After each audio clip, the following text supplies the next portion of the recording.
Warning, warning, warning. Just to let you know, this is about making fun of the governing body, not the average Jehovah's Witness.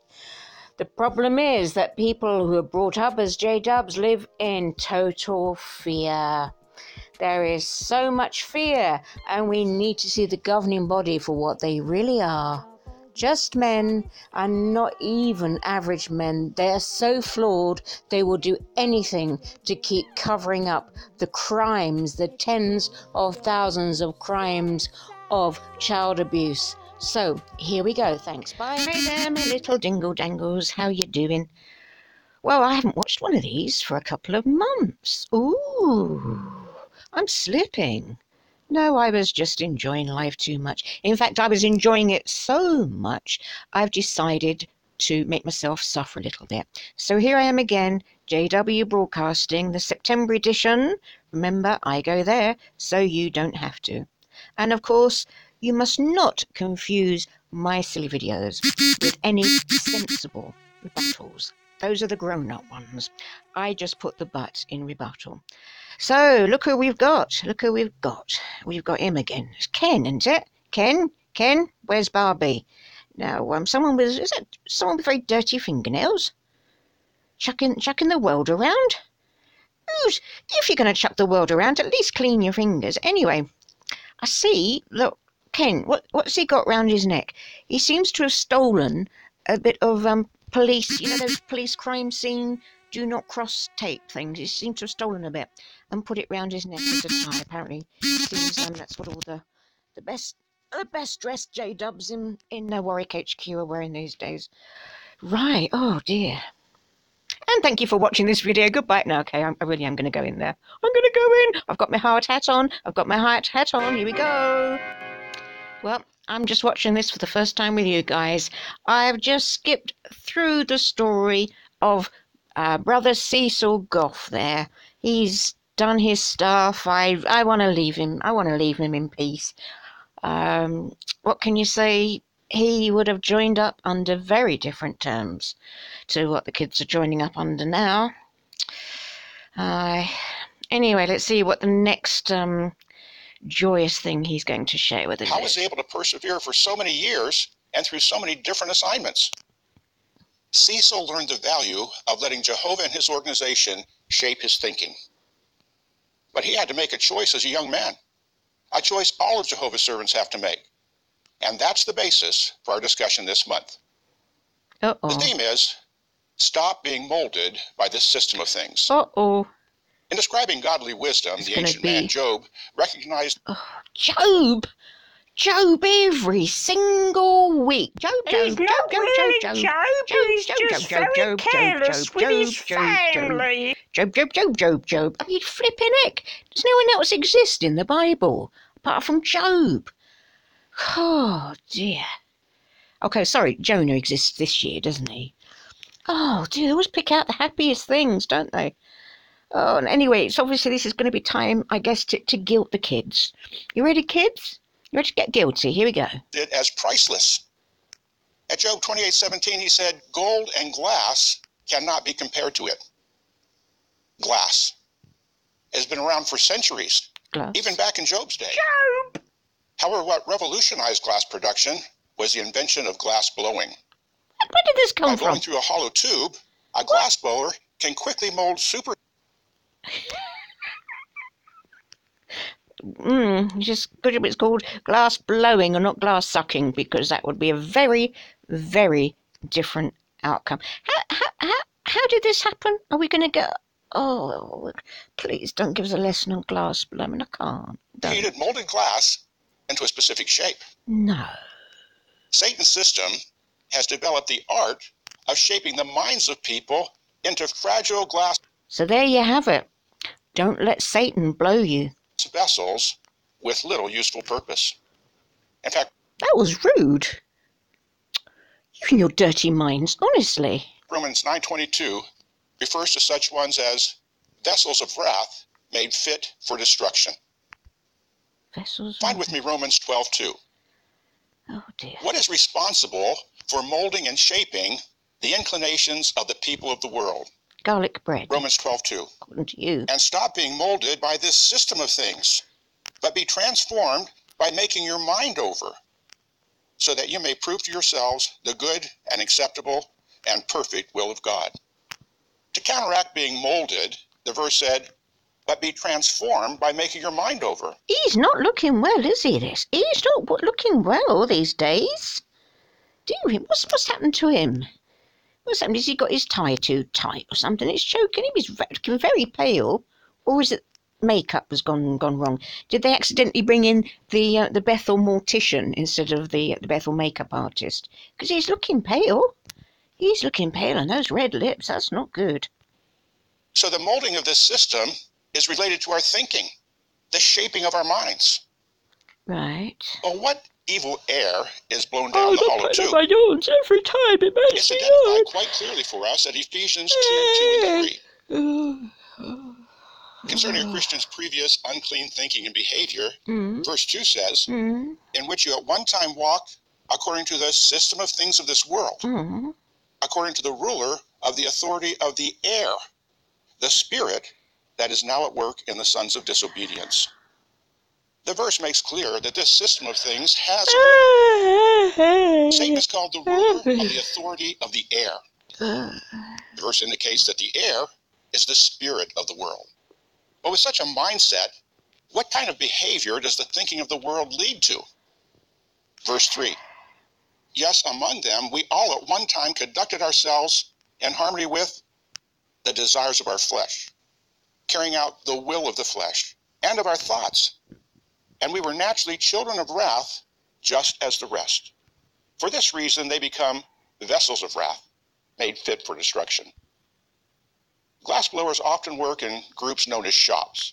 Oh. An apprentice He's dips a hollow blowpipe into the liquid glass.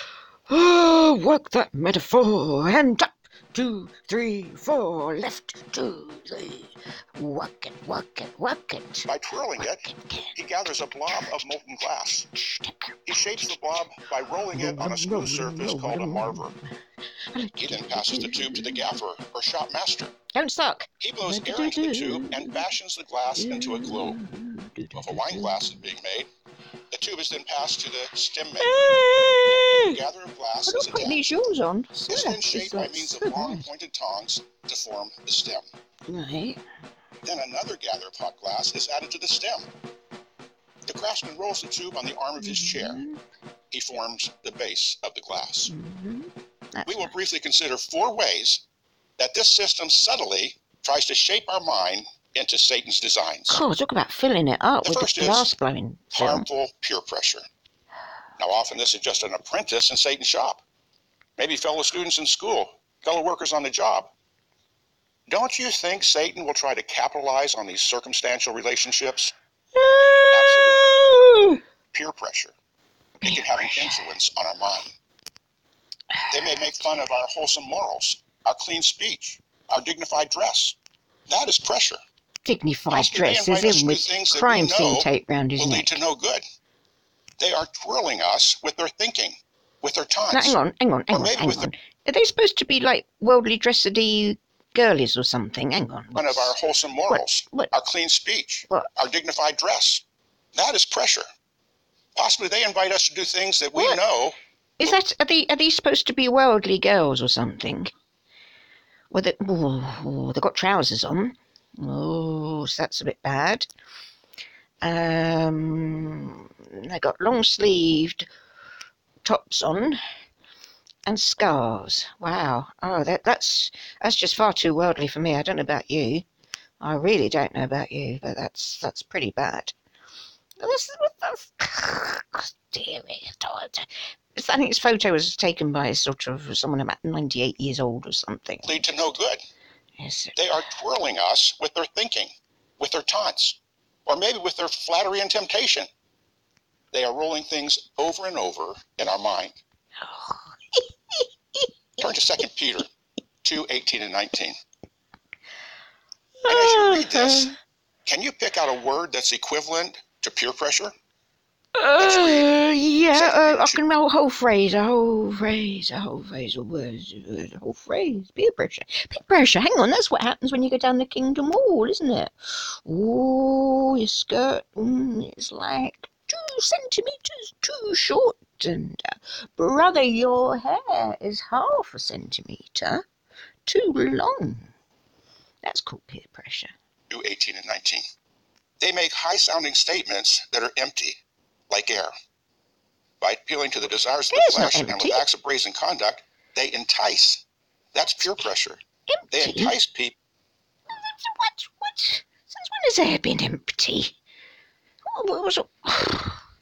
Living in caveman times. Oh, sorry, they don't exist. Who have just escaped from those who live in error. Right. While they are promising them freedom, they themselves are slaves of corruption.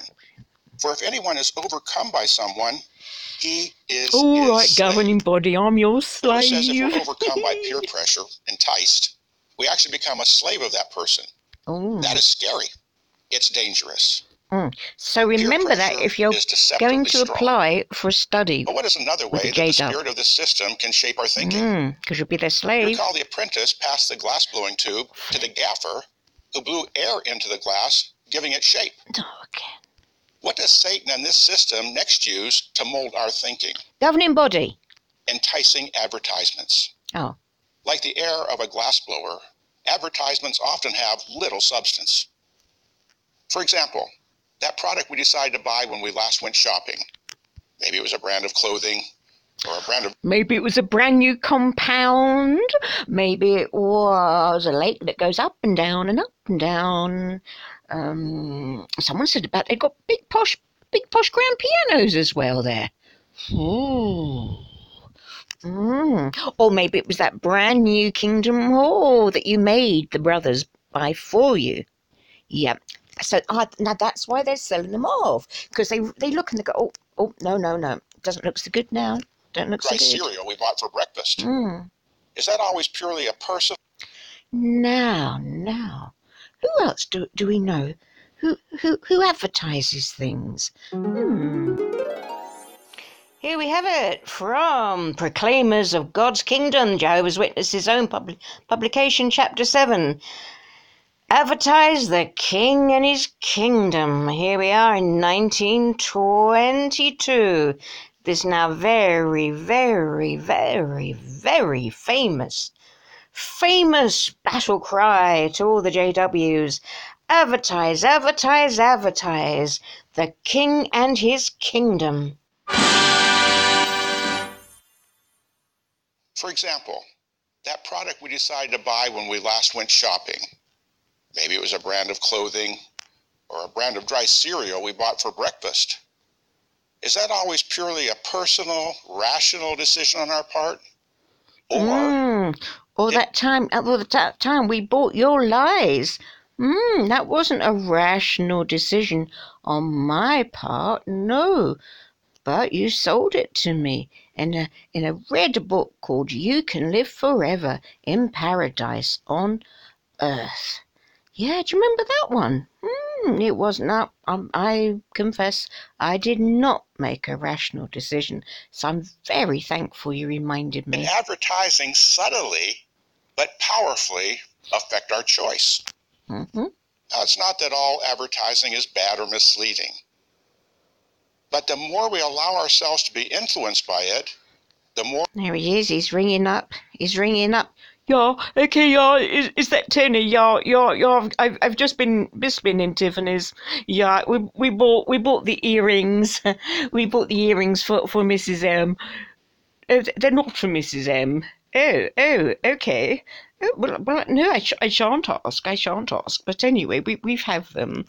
No, we didn't bother waiting until they were on offer because they may have sold out by then. Thank you. Okay, bye. We are in danger of being led into a materialistic way of life. For example, instead of dry cereal, are we now influenced to buy that up and down flashy-looking sports car? So instead of having just a lake, do we now have one that goes up and down? Turn to 1 John 2:15 through 17. This system inflates our thinking by means of things. Mm-hmm. 1 John 2:15 and 16. Lake. Pianos. Do not love Lake. either the world or the things in the world. If anyone loves the world, Compounds. the love of the Father is not in him. Compounds. Because Lakes. everything in the world, the desire of the flesh and the desire of the eyes and the showy display of one's means of life. Just thought about when, if you're at Bethel, right, in Warwick, and if there you had a blood transfusion, would that be a compound fraction? Just a thought. Does not originate with the Father, but originates with the world. Why do we need to resist catering to advertisements that feed the spirit of the world? Catering, I thought he was going to get his Verse bread out 17. again. Oh, thank goodness for that. Furthermore, Resist the world catering, yeah. is passing away, and Again, is its desire. Again. But the one who does the will of God remains forever. Mm-hmm. Remember Eve. Satan Ooh, advertised. how do they know what she looked like? Now, you've been having us on. You're older than you look, aren't you? No wonder you look. I'll let you off then for looking a bit pale, because I mean, to know what she looked like, you're pushing it a bit there. Anyway, what a different illustrator, actually, haven't they? I haven't seen that style before. It looks a bit computery, that one, but we shall see what's going on. The scripture says it was desirable to the eyes. The tree was pleasing to look at.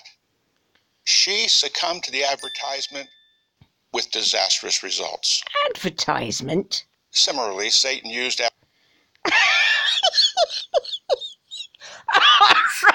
Well, that's a stretch. That's a stretch. No, okay, but let's have a look at this. So that's a stretch. I say that was the first advertisement. Really, I don't think so. And notice who responded to the first advertisement. It was a woman, of course. Oh, it's always those silly women.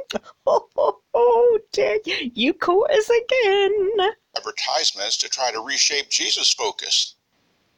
Matthew chapter 4 says that Satan showed him all the kingdoms of the world, offering them in exchange for one act of worship. Now, I'm confused. Advertising him the kingdoms of the world, because Jesus would know what the kingdoms of the world looked like, wouldn't he? Wouldn't he? That would be like, say if you'd actually been on holiday everywhere, okay? You went, I've been on holiday everywhere. I'll just sit at home, and then like a travel brochure dropped through your door with all the great places in the world to go and see, and you just kind of forgot that you'd been there. You'd be like, I forgot I was there, but so let me book all these holidays every. It just doesn't make sense, does it? Is that Satan's big hand? He's got a big hand. I suppose he needs a big hand to hold that world, doesn't he? But a bit scared of him with his big hand. Cool. He's not Donald Trump, is he? That's for sure. Simply turned him off.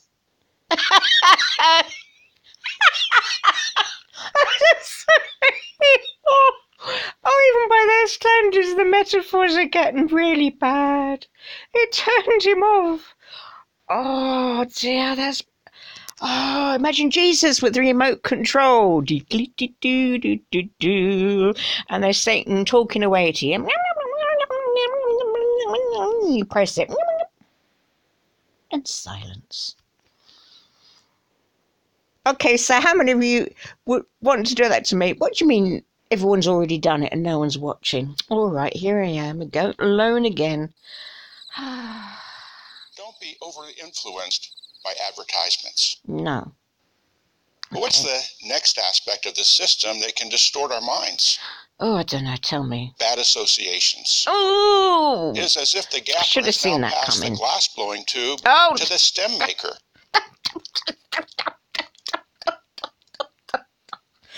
Oh, what's he done now? He takes another gather of molten glass and attaches it to our globe. Then he stretches that associated blob into the form of a stem. And he stretches that metaphor into something which is making my eyes glaze. See the pun there? Glaze over. Oh, dear. Well, we already talked about peer pressure, but that often comes from those who are not necessarily our close associates. What we're discussing now is our decisions about whom we spend a lot of time with. Right. People who don't love Jehovah can stretch and misshape our minds, providing a stem or a handle for the world to hold us by. Turn to 1 Corinthians 15:33. Oh, dear. Sometimes we hear the phrase that some of the kids in school are nicer than some of the kids in the congregation. Yeah. But usually nicer actually means more fun rather than more wholesome.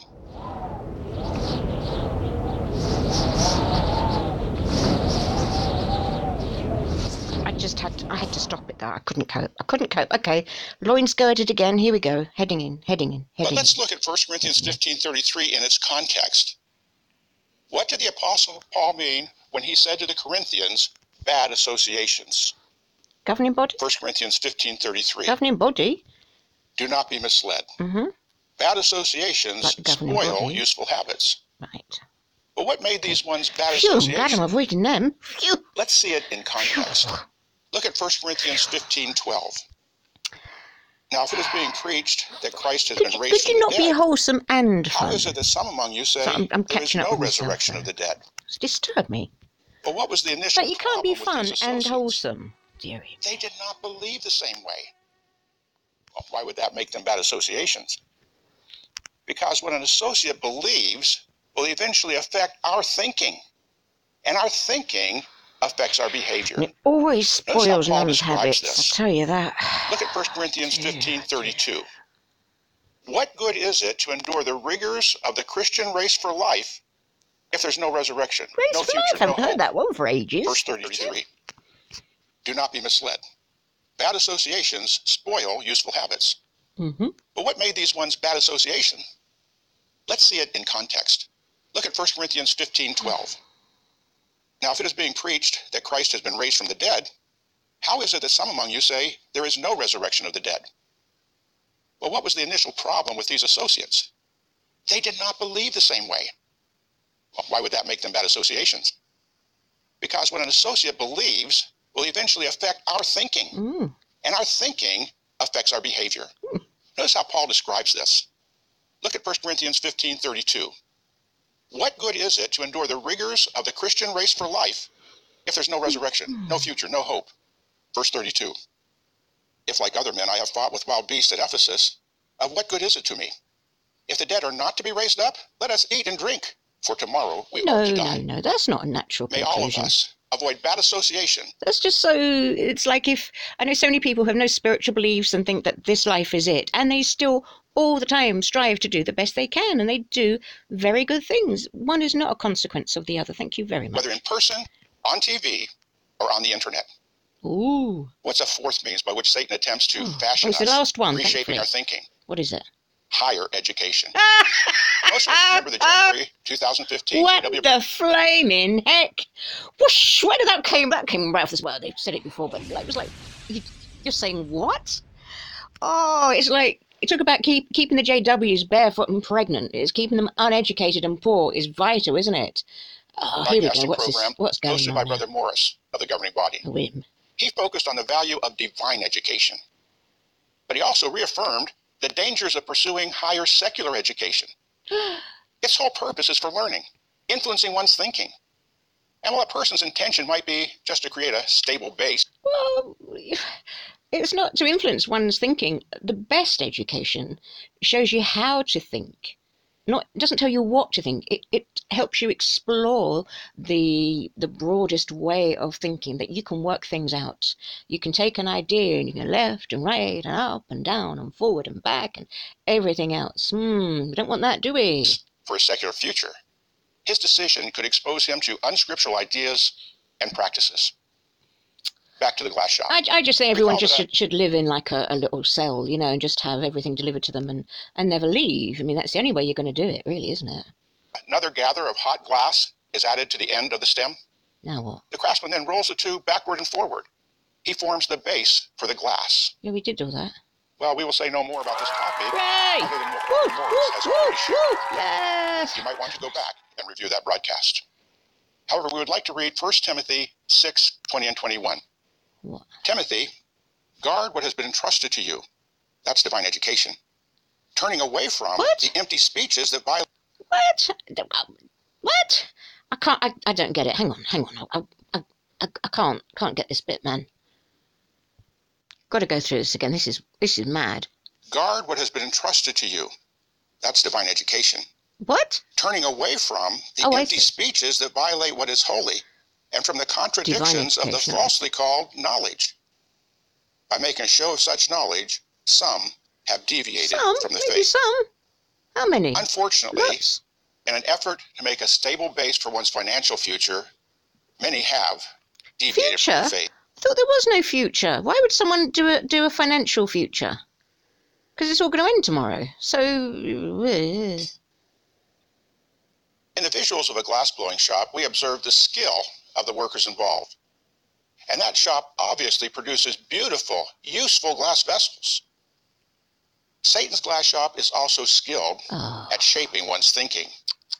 But what does it produce? Instead of a person becoming a valuable vessel that Jehovah can use, Satan is actually mass-producing worthless vessels that Jehovah cannot use. What could you do with this misshaped creation? Oh, I don't know. You could, paint it like a mushroom, couldn't you? Yeah, paint it like a mushroom. There'd be all sorts of things. I don't know, rent it out as an umbrella to pixies. I don't know. Sure there's things. Where did you get that from? Nothing. It is... Oh, nothing, as my internet packs up. At the outset, Romans 9:22 was quoted. Those who conform to Satan's system are referred to as vessels of wrath made fit for destruction. Jehovah has paid a high price for us.